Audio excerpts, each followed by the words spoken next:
All right, hello everyone. Thanks for joining this evening. We're going to get started at 6:01 p.m. Calling it to order. Let's go ahead and get the Pledge of Allegiance. I pledge allegiance to the flag of the United States of America and to the republic for which it stands, one nation, under God, indivisible, with liberty and justice for all.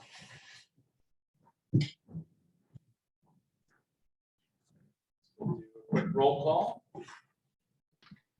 Thank you. Chair Lawson, Present. Vice Chair Barron, Present. you, Jacqueline Hunt, present. Mike Acuardi, present. And Lisa Butler is excused this evening, and your ex officio this evening is Mayor Terry Lenahan. Here, thank you. Thank you for being here, Mayor. Absolutely. Great Good to have see you. Great to see you. Yeah. Well, I don't see anyone here physically for public comment. I believe we have one call in, potentially Shannon Duncan. I don't know if you have any public comment. Feel free to make it now if you wish. No comment. All right. Nothing submitted ahead of time. Correct. Correct. All right. Perfect. We'll do a quick run through of last month's minutes, get those approved.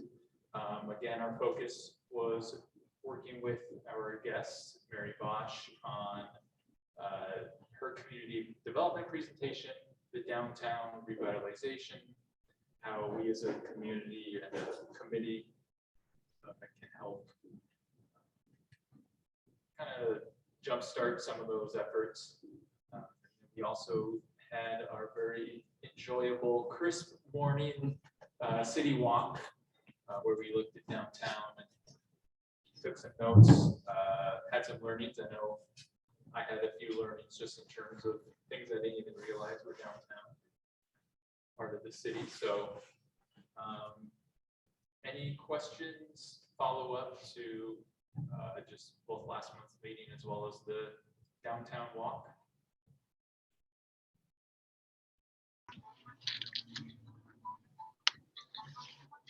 No follow-up, but I will just say, Lori, you're the one that takes our minutes. I am. Great job capturing a lot at the last meeting. That is a novel, and it's a lot of good information that was recorded. Thank you. You're welcome. Thank you. Good, definitely. Oh, there's no. If no one has any additions, questions, we get a motion.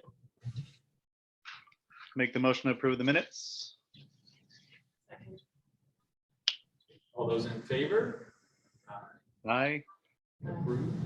All those not in favor, say aye. All right.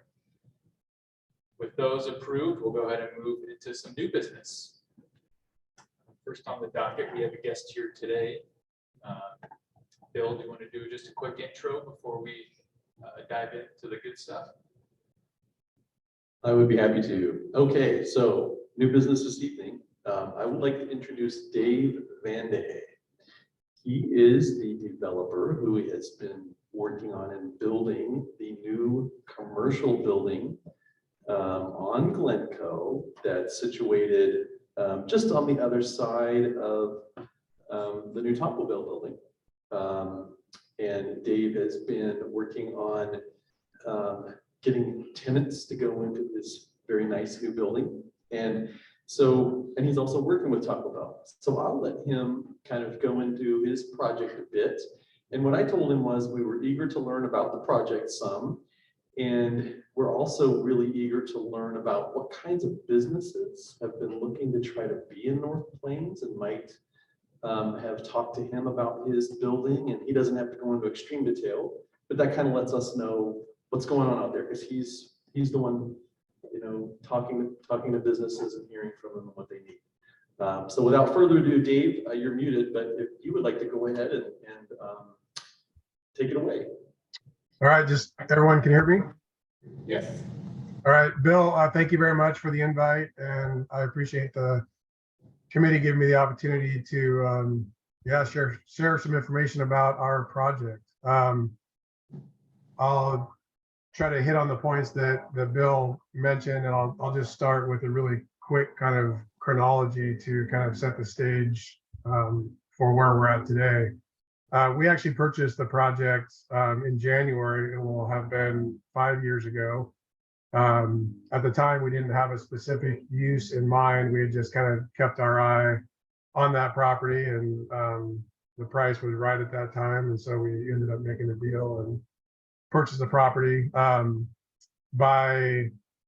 So that was in January of 2018. Shortly after that, we started looking at our options. That property is zoned in a way that allows for residential on top of retail. So we considered that. We did some kind of number crunching and determined that that just wasn't financially feasible. So moved forward with just a purely commercial retail plan. We then, about mid 2018, joined with a commercial broker who has a lot of contacts with fast food restaurants, coffee shops, and we were kind of targeting a fast food restaurant for that corner specifically.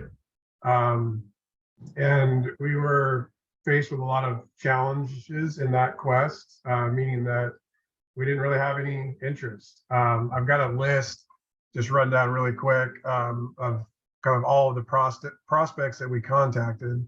Burger King, Carl's Jr., Dairy Queen, Wendy's, Jack in the Box, Sonic, KFC, Chick-fil-A, Popeyes, Taco Bell, Taco Time, Qdoba, Chipotle, Arby's, Taco Del Mar, Baja Fresh, Mod Pizza, and then also Starbucks, Dutch Bros, Black Rock Coffee, Human Bean. The common theme from literally all of them was just the demographic was not strong enough. So they all said it in a different way. You know, some not enough population, others described it as, you know, not enough rooftops, not enough traffic. That was all really very common theme.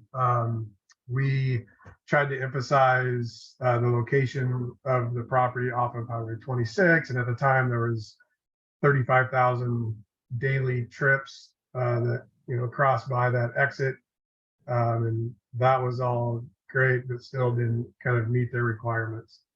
So from there we pivoted to essentially adjusting our plan to have 3 retail buildings and not have a fast food restaurant.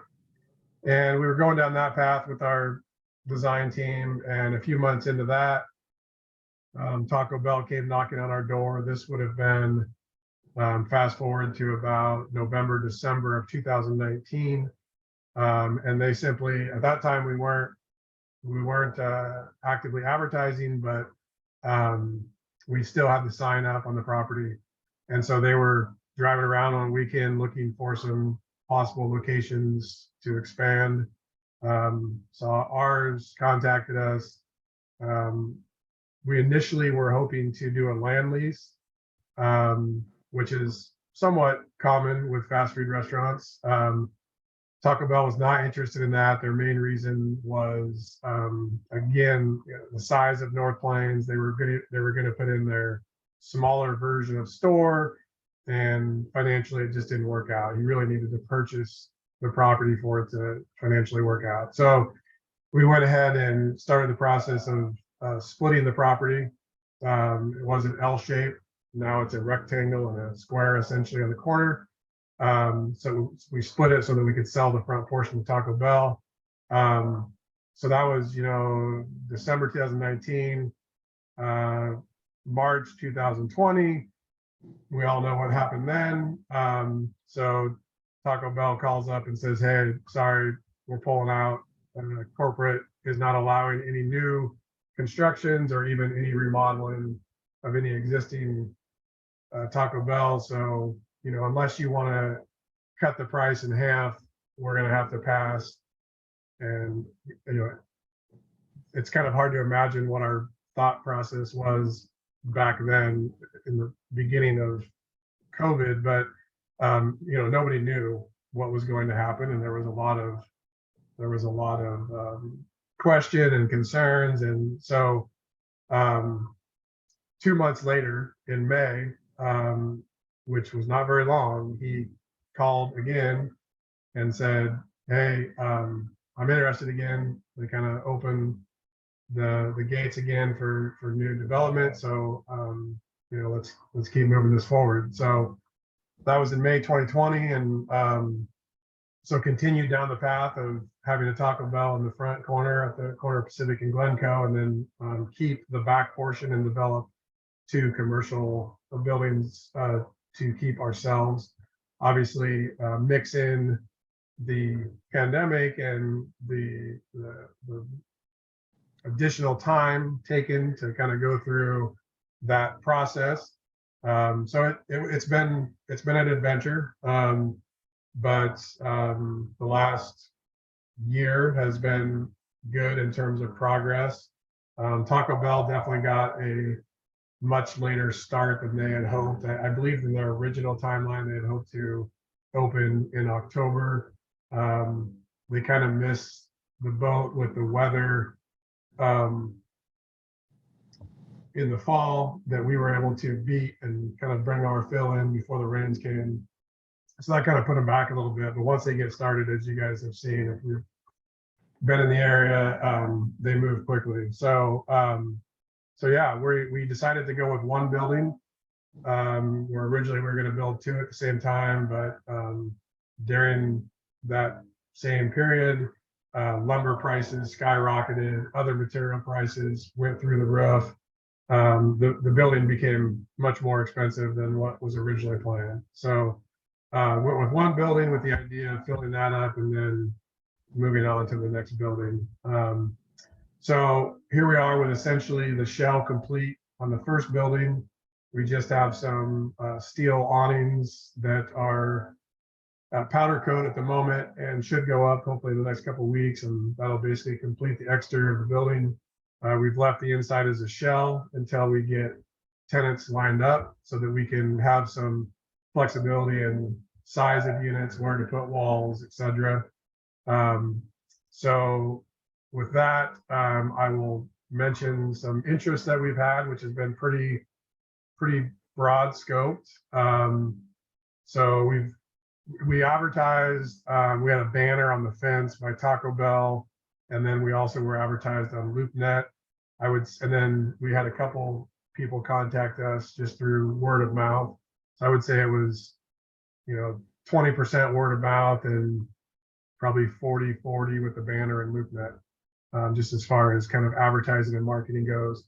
So we had interest from a nail salon, accounting office, convenience store, Indian cafe, Take and Bake Pizza, Tap House Sports Bar, quilt shop, clothing boutique, realty office, Indian bakery cafe, fitness wellness, dance studio, vision clinic, brewery / poorhouse, frozen yogurt, and acupuncture and massage. I'm probably missing, I think there was a couple of some of those. I think there was a couple nail salons, a couple of accounting offices. And then there were some interest that came in through LoopNet that just asked for essentially rates. Without giving us kind of information as to what they were or what they were looking to do, and never heard back from them. So there is some data that's kind of missing. But the general theme, I would say, is it looks to be challenging for the kind of non-food category, probably in terms of cost. So I don't mind sharing that our rates are $26 and $28 per square foot, depending on the space, plus triple net. And that is a bit more than we anticipated pre-pandemic. But like I said, everything went up in terms of cost, and rent kind of followed suit, thankfully, to kind of support that additional cost. So where we're currently at, we do have solid interest and are moving forward. We don't have any official leases signed yet, but we're at the point of reviewing leases, LOIs, kind of looking at layouts, looking at tenant improvements on the following, which would essentially fill the building. One is the convenience store Indian Cafe, which would take up 2 units. And then we've got the tap house / sports bar, frozen yogurt, and acupuncture massage business. So yeah, that's kind of the gist of that. Maybe I should take a breath and see if there's any specific questions on any of that. Maybe a cup of water too. That'd be helpful. Anybody have any questions? Anybody have any questions? Thank you, Dave. Just had a general question. The lease rates per square foot, when you guys set that, how do you determine what is competitive, what's reasonable? Like, are you looking at other leases in their market with comparable buildings, in Hillsborough as well? I mean, I'm looking at, right now I'm in downtown Portland, and I also have an office in Tanasbourne. And like both of those are kind of that same price range. The downtown office is obviously a little bit more. It's in a tower, but it's about $32 a square foot. I'm just wondering if you're finding that as a hurdle with us being so far out from like the general area, that price range has been a deterrent at all. Yeah, no, great question. So we consulted with commercial brokers. Obviously, there's not a lot that specialize in the North Plains area, but know enough to kind of be able to make some adjustments. So definitely got some information from that, and then I just kind of did my own research on LoopNet, just looking at other areas, similar sized towns, and then part of it honestly is kind of backdooring into what pencils out for our return on investment, and then almost hoping that works, right? So and I'll just say I was surprised. I thought we were coming in a little bit high. I was a little bit nervous because that's where we needed to be, but there really hasn't been any resistance on the price. I think one of the 4 possible tenants that are in the mix, one made a slight attempt to negotiate, just because they felt they should, I think. And I can always appreciate that as well. The Vision Clinic, which came in, they made the comment. They're the only ones that really, I think, are looking in multiple places. They've got a couple. I think they have a clinic in Sherwood and maybe Tigard, and they're looking at opening another 1 or 2. Their comment was basically, "Wow, this is a great rate. We're getting into a town while it's still somewhat small, and we're paying more than this elsewhere." That being said, they haven't come back. And I'll provide a couple other comments too that might be helpful. So kind of part of this process too is juggling the tenants, right? And juggling potential conflicts. And not only like competitive related conflicts, but just individual specific, we don't want to be next to this, or we don't want to be next to that, or we've had bad experience with this. So using the Vision Clinic as an example, I mentioned the convenience store, I mentioned the tap house, and this was like in the first 5 minutes of our discussion, and this was on site, and they were like, "Oh, geez, we don't want to be anywhere near a place that sells alcohol. We've had some bad experience with that, and we're just staying away from that." Well, it sounded like that was a deal breaker, but 50 minutes later, we're still there measuring, talking about the property. They're really interested in moving forward. I don't think it was a complete deal breaker. But that being said, they haven't come back to the table, and now we don't have a space available if they did until we move to the next building. So there's been, some of that, not too much of that. I would say the convenience store probably has gotten the most negative reaction, which I suppose isn't super surprising.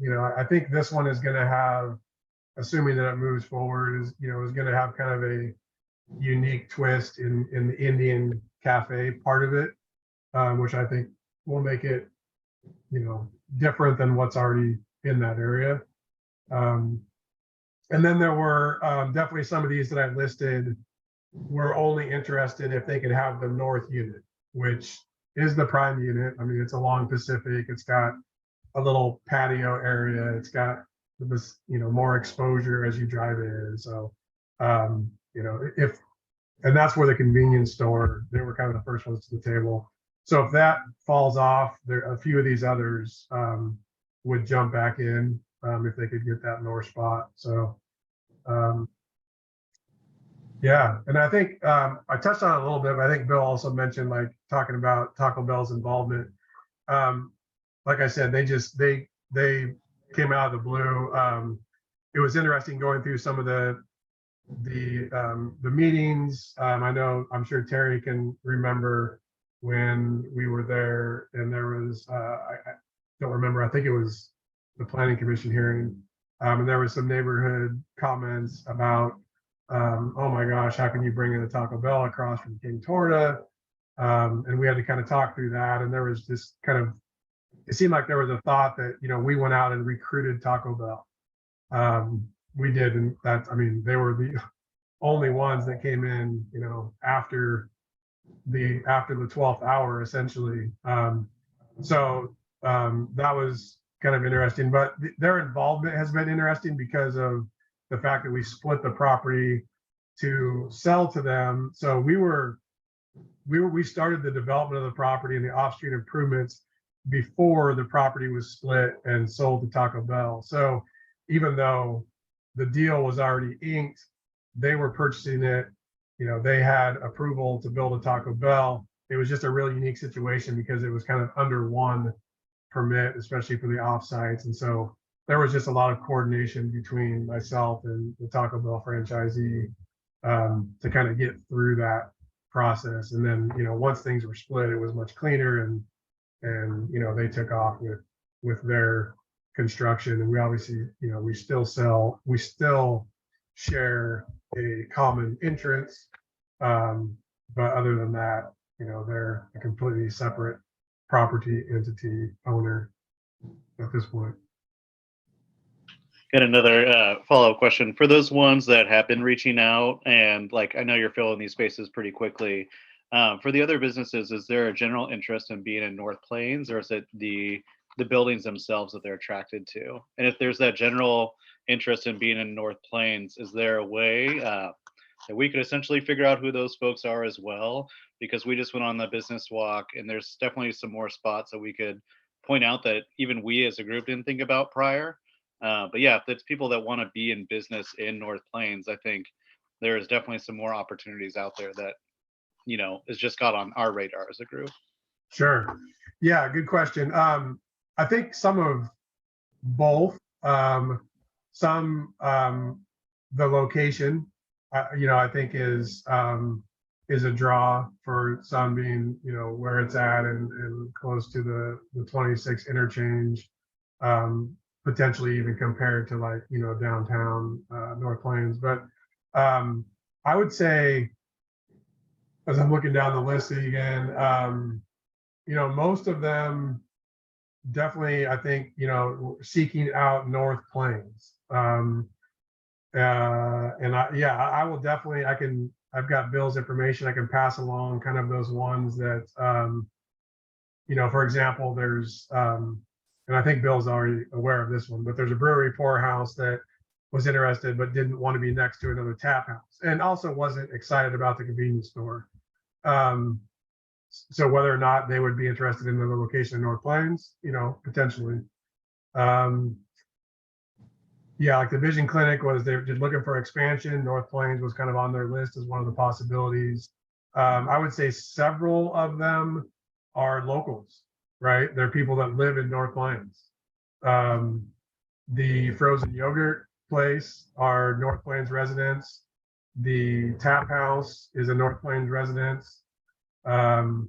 Convenience store, they're currently, I think, in the Bethany area, but if this moves forward, they plan to move to North Plains. I know like the quilt shop, clothing boutique, those were people in North Plains, fitness, wellness studio. So yeah, a lot of kind of local interest.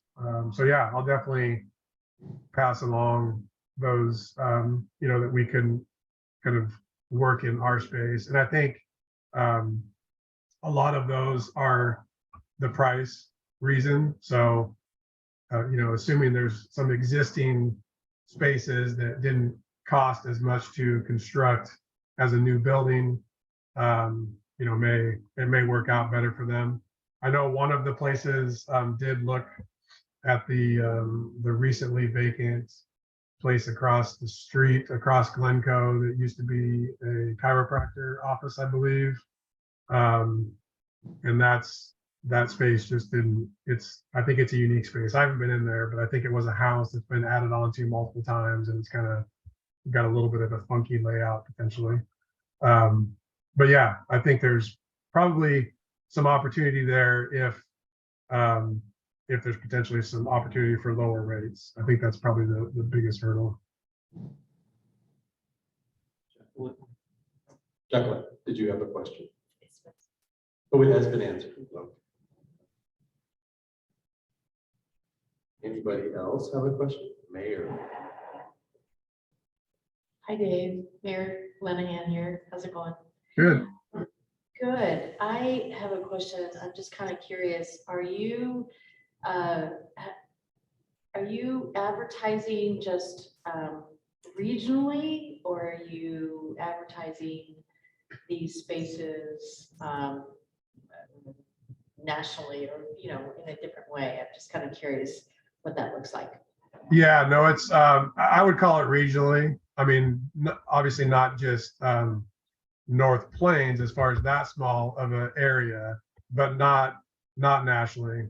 Other than our first attempt to bring in a QSR, that was essentially national, right? That was looking at all of the chains. But with our retail buildings, commercial space, yeah, we have not really done a national search.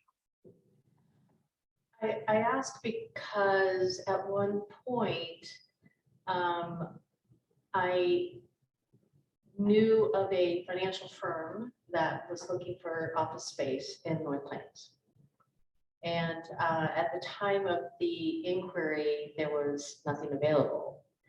And I moved the information on to the powers that I know of, but I just was kind of curious how you were advertising. So thanks. Yeah, no, and I know you and I had to exchange some information a while back. I did get the call from the nail salon, and then I had not got another call. Okay.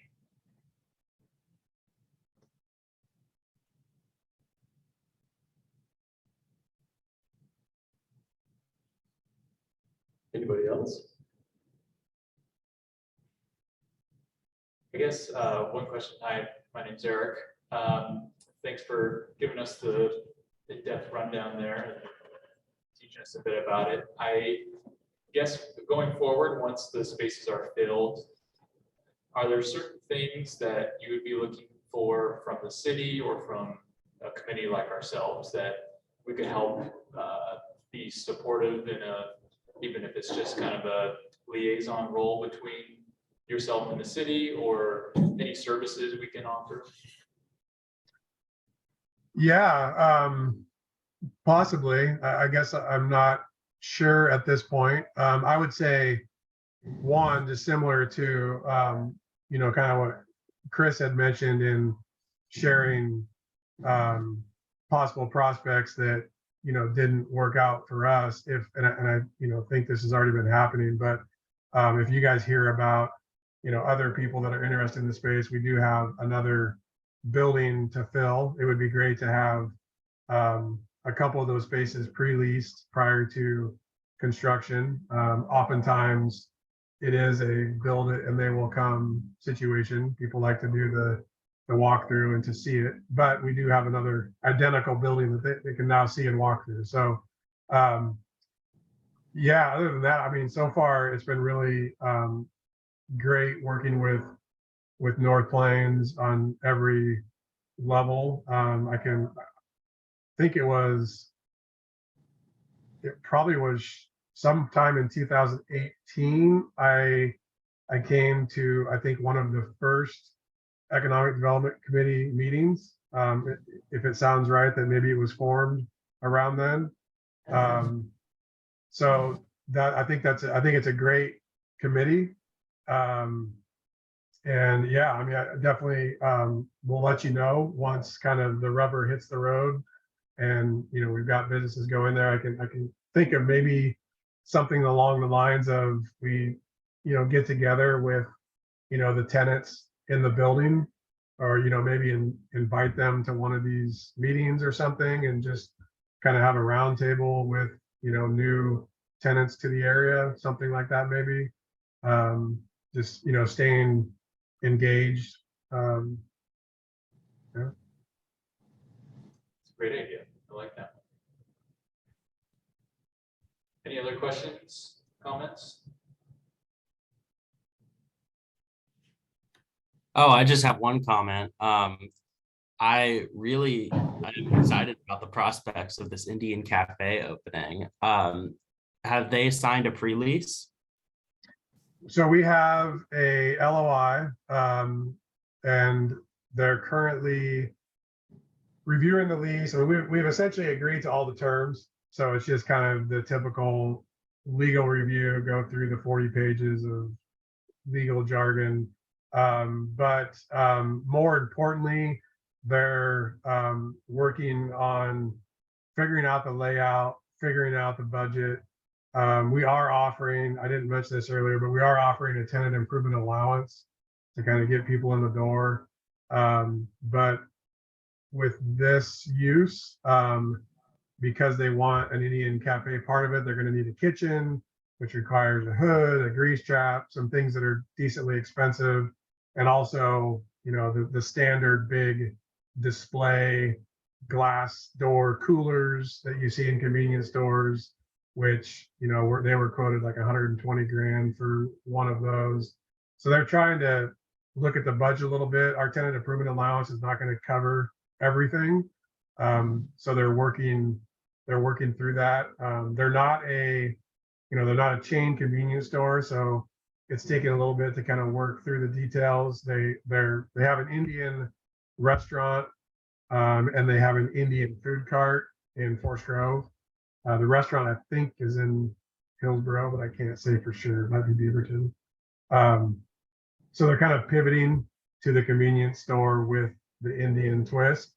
So yeah, we're hopeful. They're very much interested in moving forward. It's just kind of crossing the T's and dotting the I's at this point. Sounds like they're pretty dedicated to it, though. That's promising. Can't wait to go there on my lunch break. And thank you for coming in tonight. Yeah, no problem. Excellent. Well, thank you, Dave. Feel free if you need to jump off. We got another section here that we'll go through for our usual meeting, but thank you again for being here tonight. Yeah, no, I appreciate the invite again. And yeah, anytime once we get the thing leased up and tenants, I'll be in touch, and maybe we can get them all together. Excellent. Thank you. Thanks, All right. Dave. Thanks, guys. Yep. All right. Yeah, lots of exciting news, lots of things happening in the city, the big city. Any follow-up comments before we kind of dive into somewhat related but separate topics here? Chris, I thought you asked some really good questions, so thank you. No, I think getting that list of the tenants that didn't essentially make the first cut, that's definitely going to be something we want to touch base on. Yeah, I think there's some really good opportunities there. Really good opportunities, which I kind of think leads right into the next section of what is on our agenda. Yeah, definitely.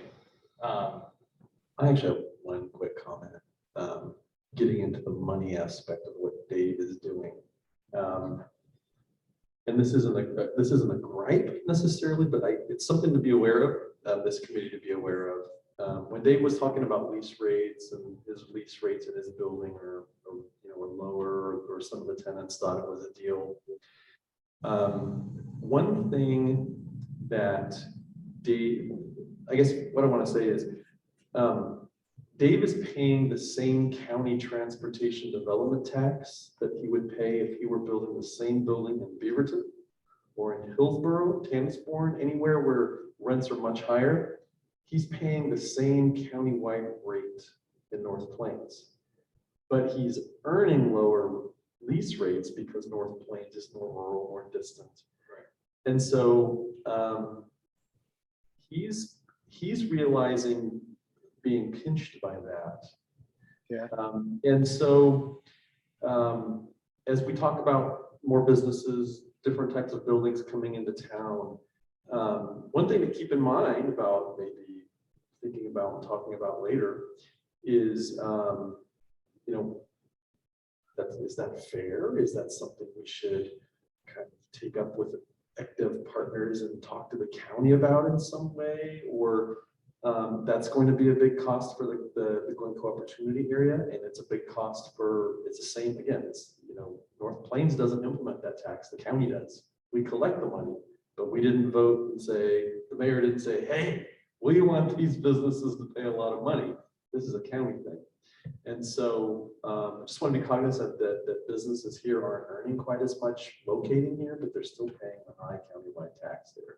It's like a pretty significant barrier to entry, like in terms of that's kind of a, I don't know, tough pill to swallow if you're trying to recruit businesses. Definitely. Especially if we're trying to attract them too. I mean, that's just an unnecessary hurdle.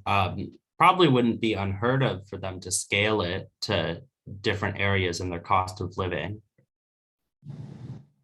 Bill, I have a question. Yeah. Is there a precedent for scaling it at the county? And I asked that because I had an experience when I first became mayor with a commissioner who's no longer on the commission. And there was a business that wanted to come into North Plains. And we had a meeting. And the commissioner at the time mentioned that it's possible to have those TDTs lowered. And that was very attractive to this potential business, this company. And then the question then became, well, then if the county's going to lower them, will the city then lower them, right? Yeah. And the commissioner was trying to speak for me, us, and I was really happy about that. And I deferred that, but I'm just kind of curious to know, is there a precedent in the county for looking at those kind of fees? Mayor, that is a fine question that I do not have an answer for at this point. But now that you mentioned that conversation, I'd like to look into it. So to be clear, when a new business, when a Dave Van de Hey comes into town with 5,000 square feet of retail, or Taco Bell comes into town, and the time comes to pay that transportation development tax, my responsibility is to go to the county's manual on what the rate should be and how to calculate it. and it's all county driven. Now, we keep the revenue because it goes to fund county, we collect the money and then we have to spend that money on projects, street improvements on county facilities. So Glencoe, West Union, you know, those are key improvements on those streets, and then trails and things having to do with those, you know, county roads. We spend that money on. But I was not aware that somebody thought there was a way to get a discount. And since North Plains businesses outside of the Portland Metro UGB, North Plains businesses, banks, businesses don't have to pay the same minimum wage as within the Portland Metro UGB. Perhaps there's an angle there, and that would be great to explore. Could there also be workarounds of kickbacks? You essentially have to pay that fee, that established fee, but then somehow the city works with the business on some type of incentive where that fee then gets kind of recycled back towards. That would be up to the Urban Renewal Agency and the board specifically. But that is there could be an avenue for, that would involve the URA absorbing that cost or some portion of that cost as an incentive. But URAs are all about incentivizing different things. So that's maybe a route too. So, you know, both would be worth exploring. I'm going to start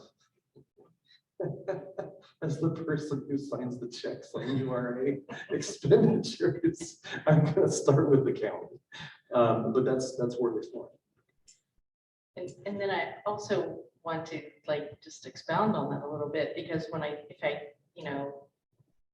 think about our UGB expansion potential, and if we do, if we are granted that and we are allowed to, and we open this up for more commercial and industrial land, right? I think about precedent too. So if we're looking at a smaller, we're looking at the rural type property, right? And trying to figure out, okay, how can we encourage small businesses to come in, and how can we incentivize, right? Then larger companies, when they do come in, if we do expand, they're going to want an incentive too. So I think we need to keep that in the back of our mind.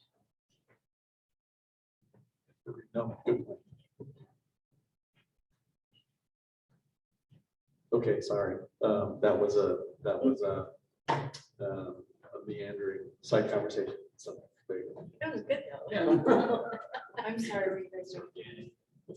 Yep. We were talking to transportation development tax, which is not the most exciting topic. Yeah, we in the can world. go back. I will take Go back to the recording. You're doing the minute. I guess kind of adjacent to that, so the downtown walkthrough, Chris, to your question, just about if there's any potential tenants that price was a barrier for them, and there's other options downtown that we could interest them in. I think that's kind of goes back to where we were discussing building out some type of portal, all-encompassing document of available spaces. We could probably list out pricing and whatnot based on different spaces, and that way we can say, if these don't work for you, here's what we have built out in our database of spaces that could be a secondary option for you, sort of thing. So I feel like that might be a natural stepping stone for us to keep down that path of building out, as Mary suggested, that database. So I have I have 4 slides here that Doug put together for us today, just to frame perhaps any comments, questions, discussion of next steps after seeing, after walking through downtown and taking a look at all of the buildings. Thank you, Doug. he put these together very nicely, and so I'll just start with. Actually, like this. Hey, look at that. Okay, so here here's just a map of downtown. Kind of most of the area that we walked around, and Doug kind of noted a number of the different buildings and some of the issues that we talked about for each of those properties. So there you go. Thank you. Did you guys go by all of these places? We did. You been out for Donder all? No, but Lisa did have a walking boot. So, Oh, that's that's true. right. so we weren't going at a torrid pace, but I think that it just kind of loop in the mayor and anyone who wasn't there. There was a couple spaces that really caught our attention, one of which, if you look kind of in the lower left-hand corner, the city-owned parking lot, and storage shed, as well as there was another lot further east where I think Doug had mentioned, we could host movie nights, or it was just a space where the community could come together that we didn't necessarily even know were available or usable. So that parking lot, for example, is just a pretty wide open lot that could be pretty easy to transform into something, event space, things like that. So actually, like being out and walking downtown kind of opened our eyes to spaces like that quite a bit. Terry, I have a question. Do you know who does the TDF&R own that big grass space beside them behind Shiley? Shiley, the person who owns Shiley's building owns that space. It's the same family. That's wonderful. Why nothing was ever done at the ideal for part of a Saturday market spot.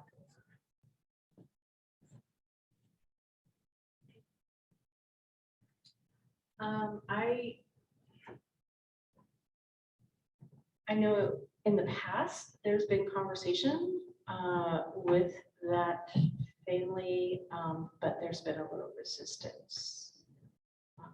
But it's certainly probably not a bad idea to open up that conversation again.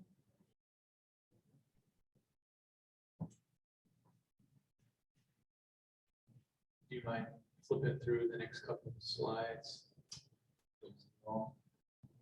Do not mind at all. That's good for time. So we spent a little time talking about the red house, right across the street, right across commercial from City Hall. And the yellow house that is immediately to its east on that same side is owned by the city. And for a while had been where the Friends of the Library kept books. But we've been vacating that house, and the city is actively looking at what to do over there.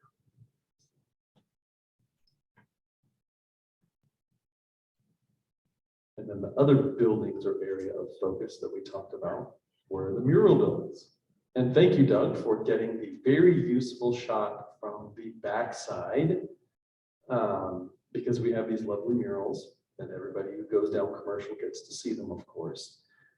But we did talk about, or at least I kind of made the point that as Bryn Hill builds out, Main Street is going to be the main access point for families, people coming from Bryn Hill to downtown. And the first thing they see is the not attractive backside of those buildings. And so maybe as we think about all of these things, the backside of those buildings perhaps is something, it's part of the gateway to downtown now. Back in the day when the murals were put up, people were overwhelmingly east-west on Commercial, but now Main Street is much more of an access and gateway. So I agree. the back of those buildings is something to think about. I think that'll be a really crucial, the more I thought about it. And I stayed up nights thinking about the back of these warehouse buildings, so. I'm glad to hear that. I'm Are glad. you I- sure it wasn't the baby? I don't think so. Okay. Fever dream. Wow. I think that'll be like a really crucial, just even tying in Brent Hill into downtown, into the Glencoe Opportunity area.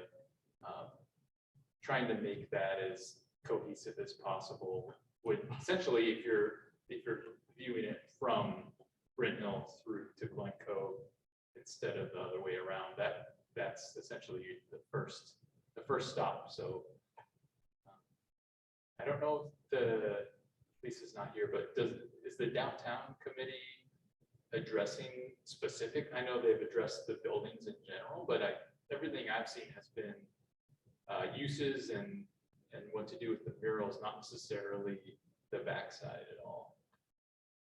Great question. So the answer to the question is no, not specifically.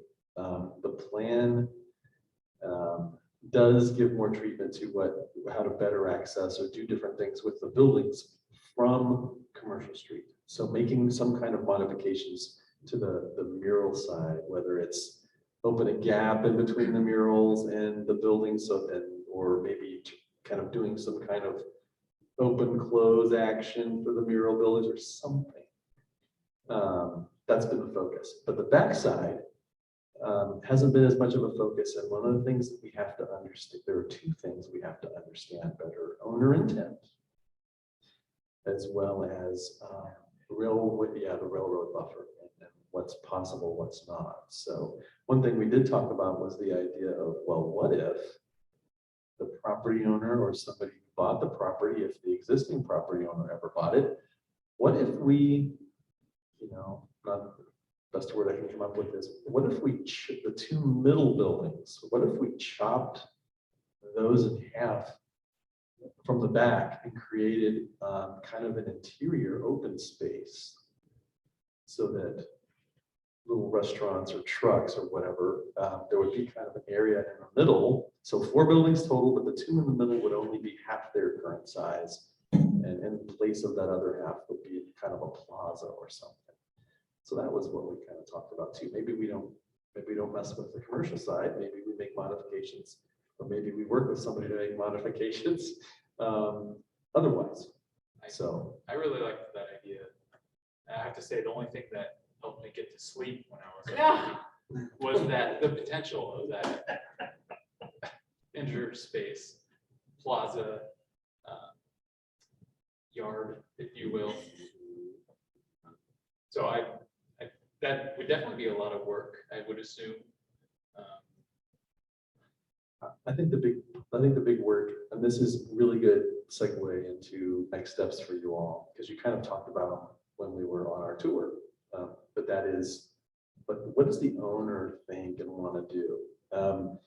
We've heard from the owner a little bit recently, and his current expression of what he thinks of this property for himself is that it really cash flows really well. I doubt he makes debt service payments on this. So, and he doesn't know, it's just storage. So he's not spending any money on maintenance. So it's all money. So, I think that's just, it's a relationship that has to evolve, and maybe there's a right price for him and that he's positioning that way. Maybe he just truly loves having it as something that pays a lot of money.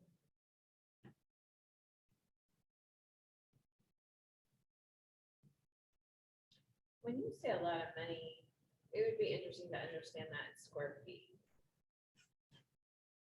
Because I can't believe it actually pays a lot of money per square foot. Yeah, so Chris, go ahead.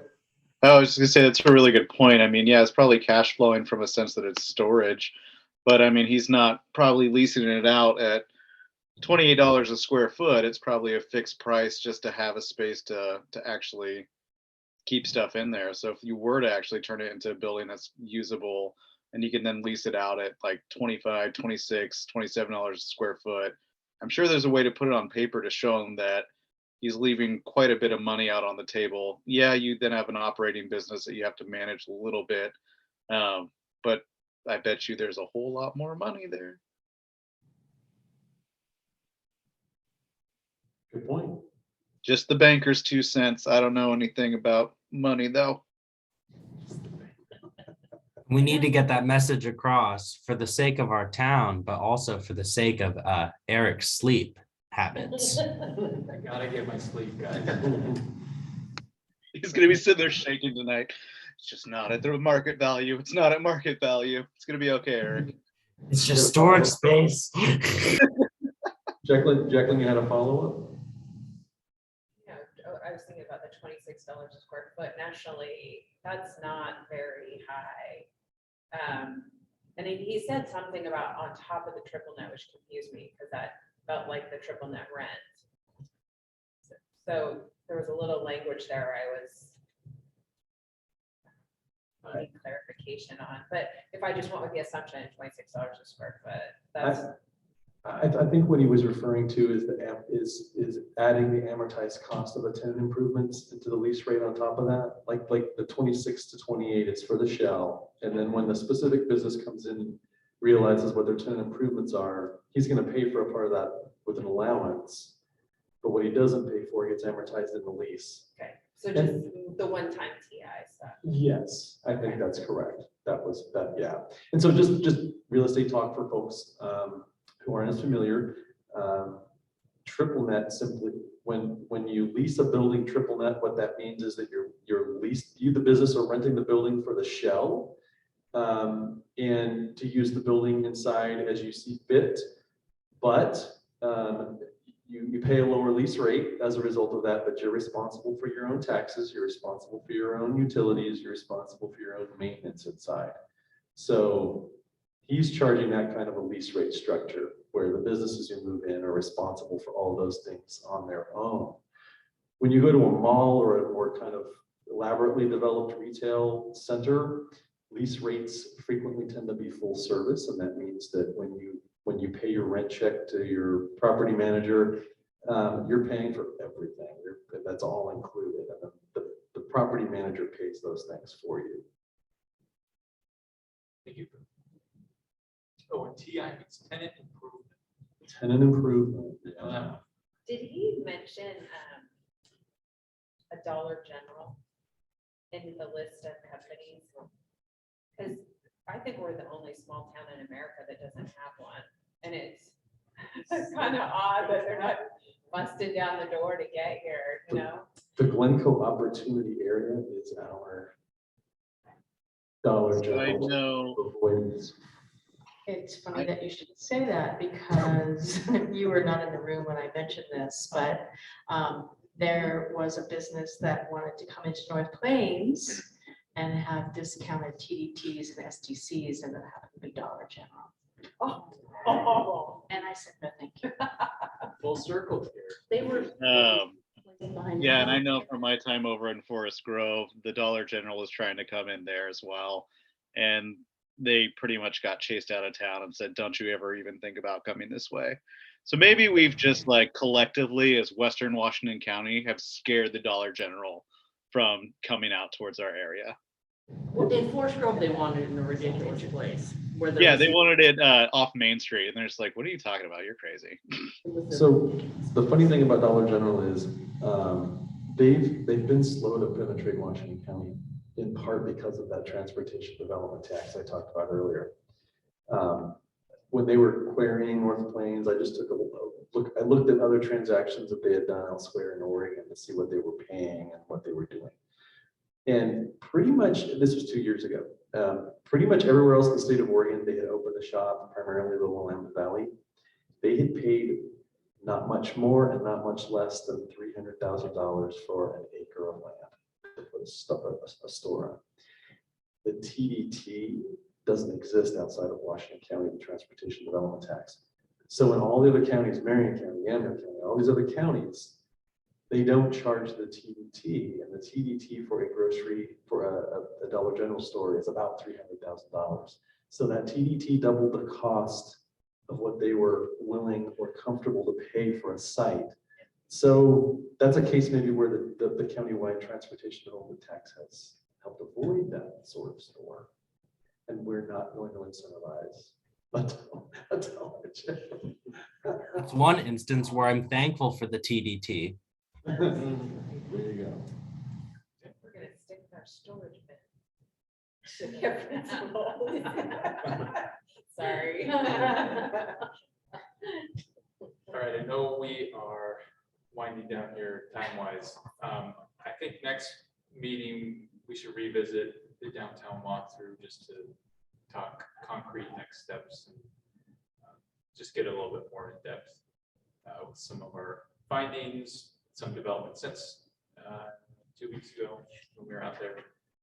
But I do want to touch on really quick the EOA and the UGB updates and then any other new developments as well. Okay, one at a time. City Council with second reading of ordinance to adopt the economic opportunities analysis into our comprehensive plan. They have done that and the EOA has been adopted. They amended EOA and we've heard nothing more out of DLCD other than receive a link to a federal industrial growth and development webinar. So I will take that as they don't want to mess with me.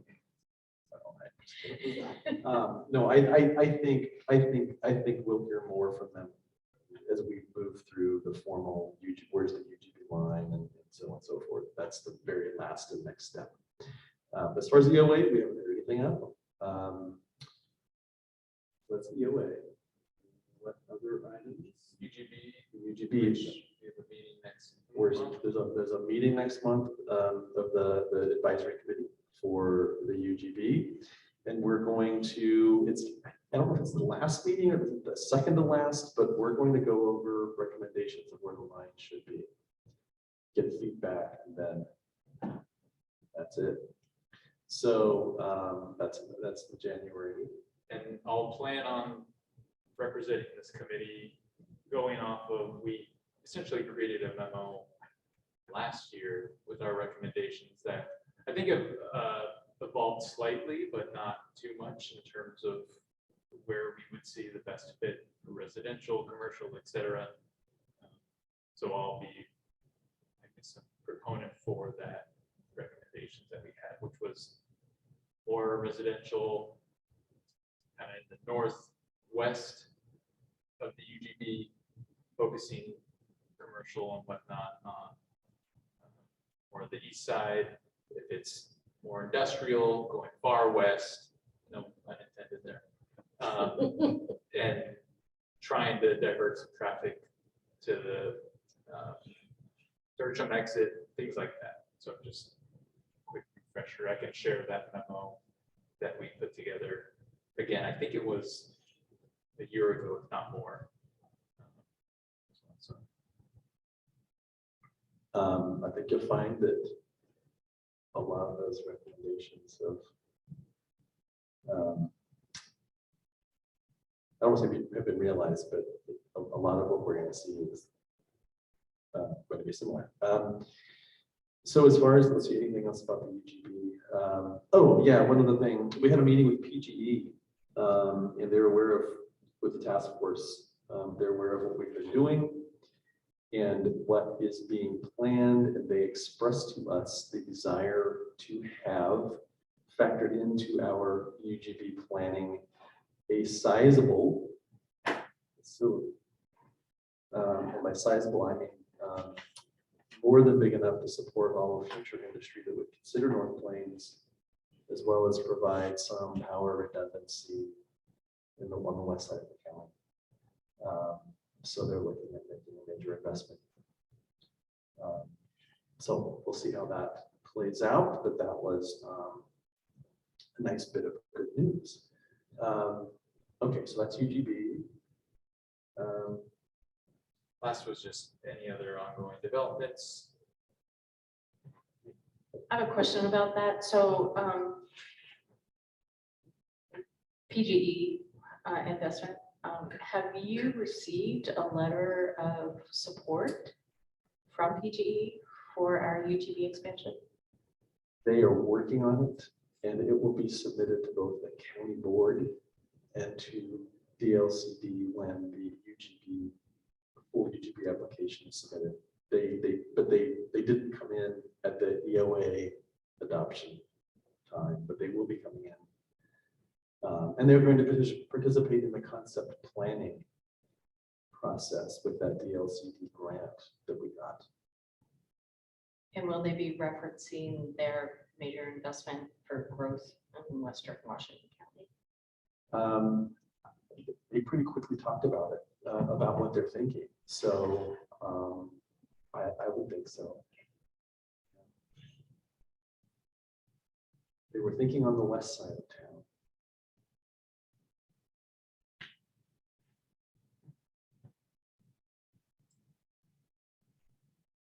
All right.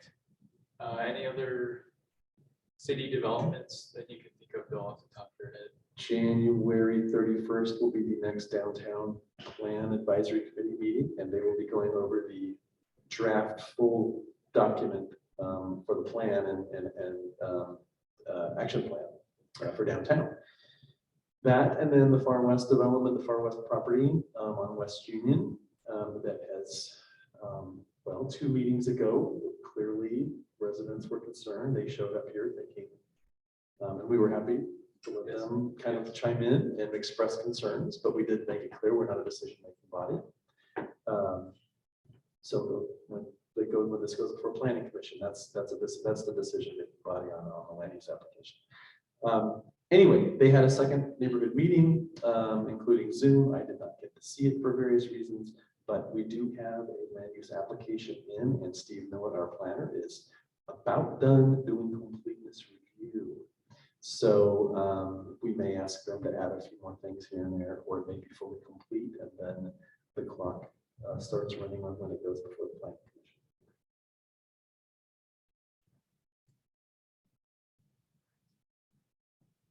Mayor Lanahan, do you have anything you'd like to add this evening? Yeah, just well, I'm grateful that you've let me or I've been able to participate in tonight's meeting. I think I always enjoy this group, and yeah, I might have my sights on this group if I'm not a mayor. You know, this is a pretty exciting group. We have a lot to talk about, and I'm grateful for everybody on this committee. So mine is more social.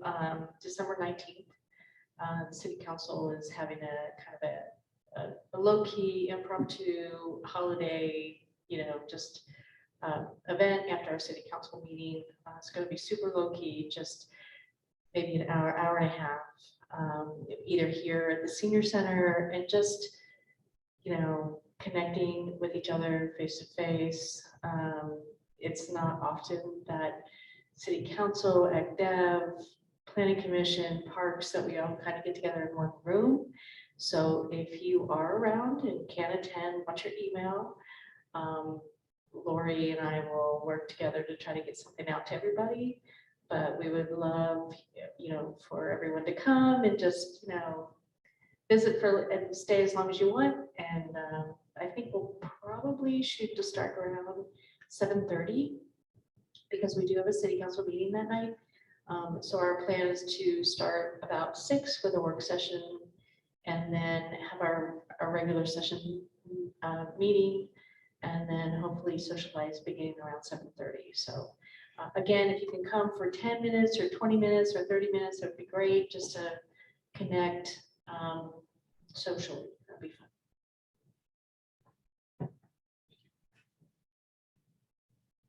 Chris, Doug, anything you'd like to add? If I don't see you guys before, everyone have a Merry Christmas, Happy Holidays, and all that fun stuff. You as well. Well, thanks, Chris. Thanks, everyone.